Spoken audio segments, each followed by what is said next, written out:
Hi guys, I'm Shane. Welcome to my YouTube channel. My name is Lynn Gomane. I share business ideas that we can all relate to as South African. So if you like the type of content that I create, please consider to subscribe, hit the notification button so you'll be notified each and every time whenever I post a video. So guys, today we are going to talk about how you can start a recycling business in South Africa. Alright, what is recycling? Recycling is actually the process of converting waste into reusable materials. So you can think of glass, papers, cardboard, or any other waste. So that is what we are going to talk about today. So what can you recycle?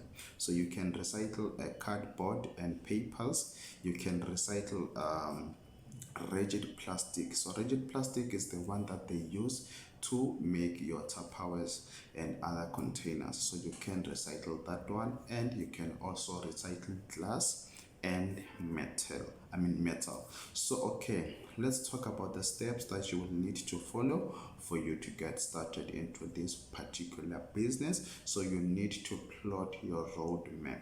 So you need to have an idea or an image of where your recycling business idea leads you.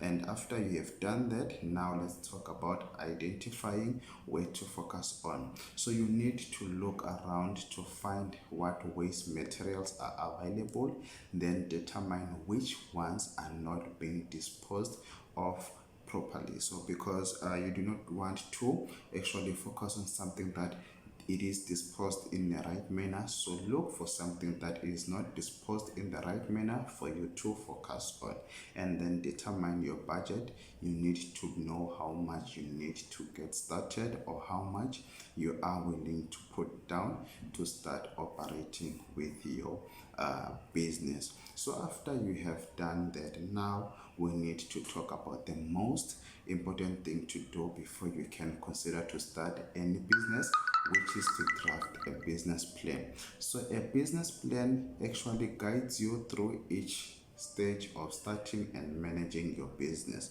So your business plan should include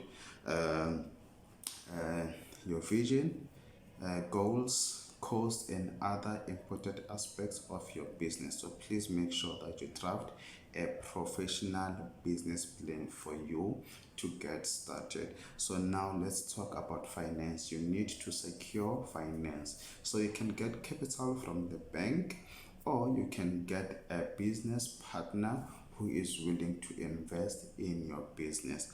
Again, you can also apply for funding from the IDC, NYDA, and SEFA. So remember that with the NYDA and I think with the IDC, you need to make sure that you also have a business account so that they can be able to deposit the funds in your business. So okay, you need to register your business with CIPC to get a license and to set up your tax information. That is a must. So after you have registered your business with CIPC, now we can start by we can start operating. So you can rent out a physical space to serve as your base of operation. So as your business grows, you will need to hire some staff, because you will need management staff, you will need staff in accounting as well. So please try by all means to start small, and then you can decide to hire staff as your business grows. So you need to market your business, because you cannot get clients if you do not market your business. So spread the word about your new business to the people living around your plant, so that they can be able to dispose whatever waste that you are specializing with in your plant. So now let's talk about getting clients. Seek work with places that have large quantities of waste. So that can be your schools, hospitals, and restaurant. That will help you that will help you to have more of a steady and reliable income. So that's it for today. I will see you on the next video. Enjoy the rest of your day. Goodbye.